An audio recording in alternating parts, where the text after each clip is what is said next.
Morning, everyone. Time for day 4 of 365 of how to diet with a disease. Uh, let's do morning weigh-ins. Today, I'm just going to do it with my phone, mostly because I don't care. So we have 208 on this scale, which means I gained a pound. Uh-oh. And on this scale, we are still at 212. Now your weight's going to fluctuate. So even though this one says I'm 208, I'll probably be 205 by start of next week. So today we'll get down to when I said we are going to talk about yesterday. I'll see you in a little bit. Today I said I talk about your ability to lift with an injury or your disease shutting something down, such as like my mid-back and my neck have the most damaged nerves in my body. And lifting with those sometimes can be exhausting, to say the least. But maybe you have paralyzed legs or an arm or whatever you might have. You have to find workouts to work around that or work on those weaknesses. So, for instance, when I get really sick, it's hard for me to do deadlifts and squats, but I can do power cleans and snatches, which is weird, but for me, it doesn't exhaust me, it doesn't hurt. For you, you have to find that ability. Maybe it's one-legged stuff. Maybe it's cables. Maybe it's more free weight stuff.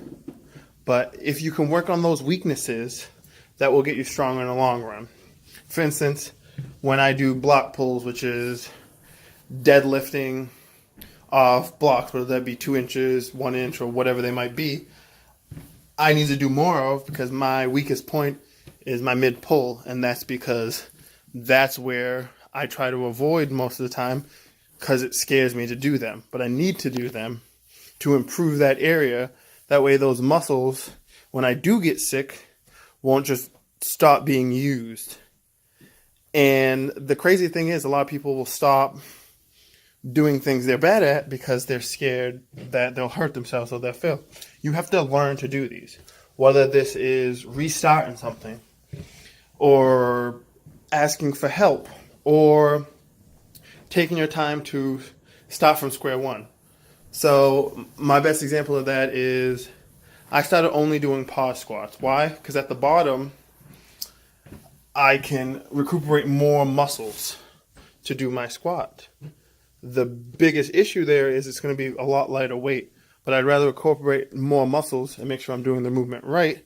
That way my lower back and my upper back can come together and work together along with my legs to improve that lift. Yes, it stinks I can't do 400 pounds, 500 pounds anymore, but I'll get back there eventually. And if you're doing this for aesthetic reasons or just to stay in shape, it doesn't matter what you lift.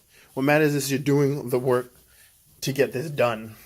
So, especially when you're missing limbs or you're injured or you're really sick and can't do something, you want to work on those areas or work on areas that are attached to those areas so that you can always improve yourself. If you're in a wheelchair and your legs are gone, then there's nothing you could do about that.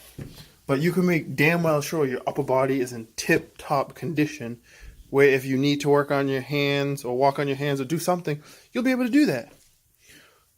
Now, I'm not saying everyone's going to have an easy time doing this because some people, again, it's harder than others, especially if you have nerves that kind of work or a body that's kind of working here nor there.